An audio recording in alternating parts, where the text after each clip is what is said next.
Hello cuties, hour you all. ఈరోజైతే మా చిన్న బాబు పుట్టెంటికలు తీయడానికి కొమ్రవెల్లి వేములవాడ దర్శనానికి అయితే వెళ్తున్నాం. ఎర్లీ మార్నింగ్ 4 o'clock స్టార్ట్ అయినాం ఇక్కడ నుంచి. నార్మల్ టైంలోనైతే మా చిన్నోడిని ఇవి నీ జుట్టు ఎక్కడుంది అంటే ఇగో ఇక్కడుంది అని అనేటోడు.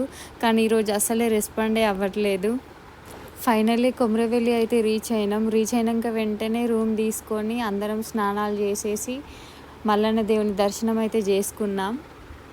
నార్మల్‌గా అయితే మల్లన్న బోనాలు, మల్లన్న పట్నాలు ఉన్నోళ్ళైతే మనకి గంగనేరు చెట్టు కింద బోనం దగ్గర 2 ప్లేసెస్‌లో పట్నాలేస్తారు.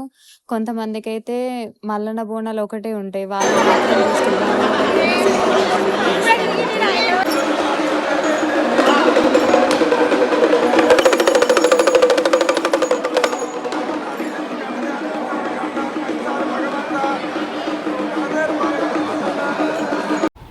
దేవుని దర్శనం చేసుకున్న తర్వాత సెల్కపట్నం వేయడానికి కౌంటర్ దగ్గరికి వెళ్ళేసి టికెట్ తీసుకున్నాం. మా అంచనా ప్రకారం 5 కత్తెరల వెంట్రుకలు కొమరవెల్లిలో ఇవ్వాలి, నెక్స్ట్ మిగతా వెంట్రుకల్ని వేములవాడలో ఇవ్వాలి. చిన్నప్పుడు మా పెద్ద బాబుకు కూడా ఇదే విధంగా పాటించినాం.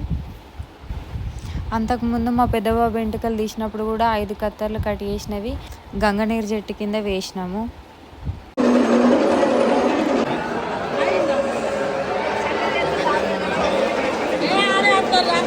రూమ్కి అయితే వచ్చేసినాం. వచ్చిన తర్వాత బోనం అయితే ప్రిపేర్ చేశాను.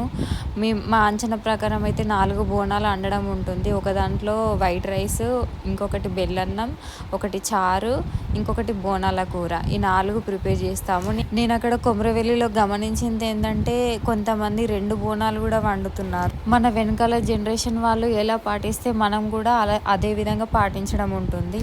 మాకు సెల్కపట్నం ఒకటే ఉంది, అది కూడా బోనం దగ్గర వేసే పట్నాన్ని సెల్కపట్నం అంటాం.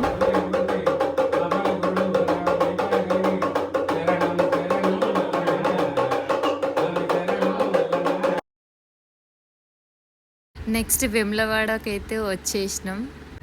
ముందు గుళ్ళోకి వచ్చి కోలాగనైతే కట్టిస్తున్నాం.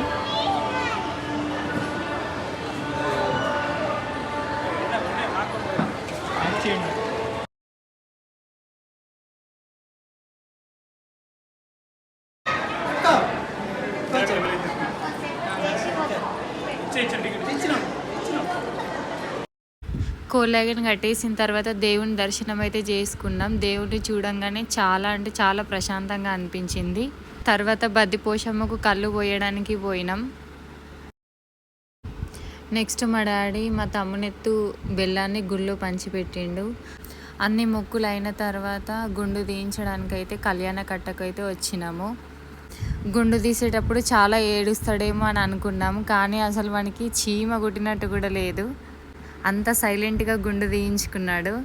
దీని తర్వాత మా చిన్నోనికి అయితే స్నానం చేయించి డ్రెస్ చేంజ్ చేసి నెక్స్ట్ లడ్డు ప్రసాదం అయితే తీసుకున్నాం. అన్ని మొక్కులు అయితే కంప్లీట్ అయిపోయినాయి. ఇంటికైతే స్టార్ట్ అయినాం. యాక్చువల్లీ టైం ఉంటే ఇంకా కొండగట్టు దర్శనం కూడా చేసుకోవాలి, బట్ ఈరోజు టైం లేదు. వెంట్రుకలు తీసిన నెక్స్ట్ డే అయితే మైసమ్మ దగ్గర కోడిని కోసుకొచ్చుకున్నాం.